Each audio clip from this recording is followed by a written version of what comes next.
Assalamu alaikum guys, hope you're all doing very well. This is Mr. Man Malik and my YouTube channel is MG Expert. तो आज मैं बात करूंगा कि जब हम MGHS में 12 वोल्टेज बैटरी को रिप्लेस करते हैं, इन द केस ऑफ जब 12 वोल्टेज बैटरी डाउन हो जाती है और आपकी जो गाड़ी है वो स्टार्ट नहीं होती है, तो जब आप स्टार्ट करने की कोशिश करते हैं तो वो सेल्फ जो है वो नहीं उठाती है और वो टिक टिक टिक करके जो है साउंड नॉइज देती है, जिसकी वजह से है आपकी गाड़ी जो है स्टार्ट नहीं हो पाती। याद रखिए मैं बात कर रहा हूँ MGHS की। अगर आपकी गाड़ी में 12 वोल्टेज बैटरी डाउन हो गई है और गाड़ी स्टार्ट नहीं हो रही है, वो बार बार आपको जस्ट ये नॉइज दे रही है टिक टिक टिक करके, तो आपको समझ आना चाहिए, you have to be understand your 12 volt battery is going down. तो अगर वो डाउन हो गई है तो आपको क्या करना है, कैसे बैटरी को रिमूव करना है, आज मैं आपको उसके बारे में बताऊंगा। और 12 वोल्ट बैटरी रिप्लेस करने के बाद क्या प्रॉब्लम आपको या कोई इंडिकेशन जो मीटर्स पे आ जाते हैं, उसको कैसे जो है आप रिमूव कर सकते हैं भाइयों ऑन, आप खुद ही ऑन द स्पॉट कर सकते हैं। This is not difficult, anyone is able to do that. तो चलिए अब चलते हैं 12 वोल्ट बैटरी की तरफ इंजन कंपार्टमेंट में, और आपको दिखाता हूं कि 12 वोल्ट बैटरी को कैसे रिमूव कर सकते हैं खुद ब खुद। और अगर उसमें कोई प्रॉब्लम आता है रिप्लेसिंग के दौरान या रिप्लेसिंग के बाद अगर मीटर में कोई मसला आता है, कोई इंडिकेशन आता है, तो उसे भी आप कैसे जो है हाइड या रिमूव कर सकते हैं विदाउट एनी प्रॉब्लम। ओके, तो चलिए मैं चलते हैं आप इंजन कंपार्टमेंट की तरफ। जी तो दोस्तों आप देख सकते हैं ये 12 वोल्ट बैटरी है MGHS में। आप देख सकते हैं MGHS की बात कर रहा हूँ। ये MGHS की जो 12 वोल्ट बैटरी है ये डाउन हो जाती है, तो इसको जब रिमूव करना है तो हमने सबसे पहले जो है इस ब्रैकेट को रिमूव करना है। इस ब्रैकेट को जो है 10 का बोल्ट लगा हुआ है, इसे आप रिमूव करेंगे। देन इस नेगेटिव टर्मिनल को रिमूव करेंगे। नेगेटिव टर्मिनल को रिमूव करने के बाद आप देख सकते हैं यहाँ पे पॉजिटिव टर्मिनल का जो है बोल्ट नट लगा हुआ है, इसको भी आप रिमूव करेंगे। इन तीनों बोल्ट्स को जब आप रिमूव कर लेंगे, उसके बाद इसके कर्टन को जो है कवर लगा हुआ है उसको हम रिमूव करते हैं। तो चलिए मैं आपको रिमूव करके दिखाता हूँ। तो सबसे पहले जो है मैं इस 10 मिलीमीटर के बोल्ट को रिमूव करूँगा। मैंने इसे खोल लिया है।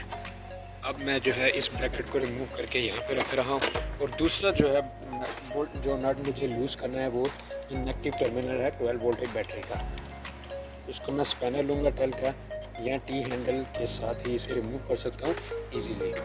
जैसे इसे मैं रिमूव कर लूँगा, ये देखिएगा आप ये लूज़ हो जाएगा, इसे आप इजीली रिमूव कर सकते हैं। याद रहे कि जब भी आप पॉजिटिव और नेगेटिव टर्मिनल को उतारते हैं, रिमूव करते हैं, और इन दोनों को आपस में अटैच होने से आपने रेस करना है। ये आपस में अगर अटैच होंगे तो स्पार्किंग होगी, so fuses could be damage. Alright, अब चलते हैं इस पॉजिटिव टर्मिनल की तरफ। अब देख सकते हैं मैं जो है पॉजिटिव टर्मिनल का नट लूज़ कर रहा हूँ। जैसे ही ये लूज़ हो जाएगा आपको भी फील हो जाएगा ये it will be freely like this. तो अब याद रखिए, आपको दोबारा ये इंस्ट्रक्शन दे रहा हूँ कि जो पॉजिटिव और नेगेटिव के जो दोनों टर्मिनल हैं इन्हें आपस में अटैच नहीं होना चाहिए, अदरवाइज स्पार्क होगा, कोई ना कोई फ्यूज़ जो है वो डैमेज हो सकता है। तो अब जो है आप इसके कवर को रिमूव करेंगे। This is not difficult, very easy. अब जो है चारों तरफ से इसे उठाएंगे, और अब जो है बैटरी को रिमूव करने के लिए आप इसे अपनी तरफ खींचेंगे। ऐसे अपनी तरफ उठाएंगे तो ये फ्रीली हो जाएगी। ठीक है, अब आप इसे रिमूव कर सकते हैं इजीली।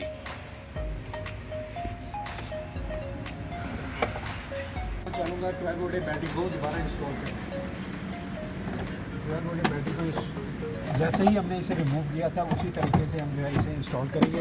इंस्टॉल करते ही साथ पहले हम जो है इसका ये बैटरी कवर जो है ये भी इंस्टॉल करेंगे, इसके साथ अटैच करेंगे। अटैच करने के बाद जो है सबसे पहले आप इसका पॉजिटिव टर्मिनल अटैच करेंगे, दैन इसका नेगेटिव टर्मिनल लगाएंगे। नेगेटिव टर्मिनल लगाने के बाद आप इसका ये ब्रैकेट जो है जो हमने रिमूव किया था यहाँ से बैटरी कंटेनर को जो कैच करके रखता है, इसे हम लगाएंगे। यहाँ पे भी 10 मिलीमीटर का बोर्ड लगा हुआ है। इसको मैं टी हैंडल आप यूज़ कर सकते हैं, या स्पैनर भी 10 का यूज़ कर सकते हैं easily. You can lift it again. देखिएगा अब मैं करूँ, नेगेटिव टर्मिनल को टाइट कर रहा हूँ, नेगेटिव टर्मिनल को टाइट किया है, और अब जो है तो देखिए अब जो है मैंने पॉजिटिव टर्मिनल को भी टाइट कर दिया है प्रॉपरली। अब मैं चेक करूँगा अपनी सेटिस्फेक्शन के लिए, पॉजिटिव टर्मिनल भी टाइट है, इसका कवर जो है कर दूँगा दोबारा अगेन। फिर नेगेटिव टर्मिनल भी टाइट है, और यहाँ पे आप देख सकते हैं ये ब्रैकेट जो मैंने लगाई थी इसको भी मैंने टॉर्च चेक कर लिया, ये भी ओके हो गया। अब गाइस जो है 12 वोल्ट बैटरी रिप्लेस करने के बाद जो हमें प्रॉब्लम या कह सकते हैं फेस करना पड़ता है। इसमें कुछ इंडिकेशंस आ जाते हैं इसके मीटर में। तो चलिए अब मैं आपको दिखाता हूँ कि उनको हम कैसे जो है डील कर सकते हैं। अब देखिए मैंने 12 वोल्ट बैटरी को रिप्लेस किया। अब गाड़ी में दोबारा आया हूँ अंदर, तो अब मैं करूँगा गाड़ी को स्टार्ट। जैसे ही मैंने गाड़ी को स्टार्ट करता हूँ तो आप देख सकते हैं इसके मीटर पे कुछ इंडिकेशंस आ जाएंगे।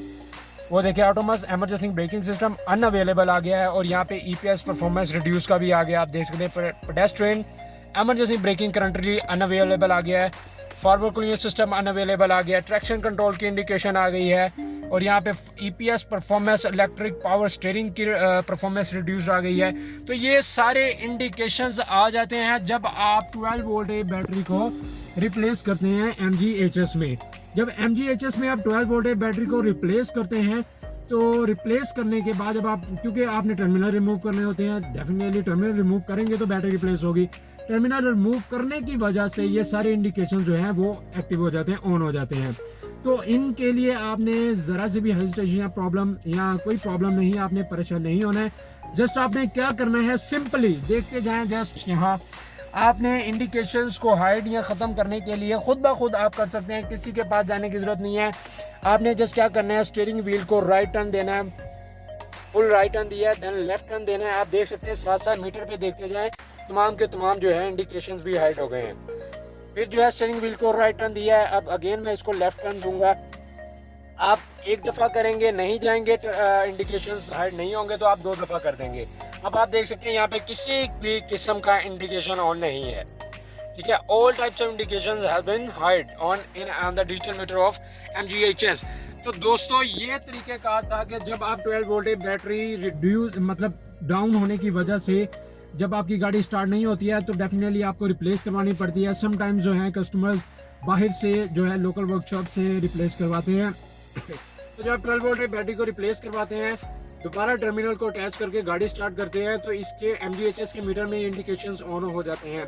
तो इसकी वजह से आपने परेशान नहीं होना है, क्योंकि ये जस्ट आपको ये शो कर रहा होता है कि 12 वोल्ट बैटरी डाउन थी, जिसकी वजह से ये आपको इंडिकेट हुए हैं सारे फीचर्स के इंडिकेशंस। तो आपने जैसे मैंने आपको तरीकेकार बताया इंडिकेशंस आते हैं, तो अगेन मैं आपको बताता चलूँ, स्टीयरिंग व्हील को आपने राइट टर्न देना है, राइट टर्न दे के दोबारा इसे लेफ्ट टर्न फुल टर्न देना है, दोबारा अगेन अगर इंडिकेशंस नहीं जाते तो राइट देके दोबारा आपने लेफ्ट टर्न पे लेके जाना है। जैसे ही आप इसे टर्न्स जो कंप्लीट करते हैं तो आप देखते जाएंगे साथ साथ आपके इंडिकेशन सारे हाइड हो जाएंगे। So this was the method how could you deal this with this indications. तो दोस्तों अगर आपको ये वीडियो पसंद आई हो, अगर आपके लिए इंफॉर्मेटिव हो, so please subscribe my YouTube channel. That is a title, content is MG Expert. So if you want to get more information about MG vehicles, so just subscribe my YouTube channel, don't waste your time. And if you have a need any type of services, so just visit the MG Lalpur Motors, that is just located on the east side of Canal Road, Faisalabad. Thank you, Allah Hafiz.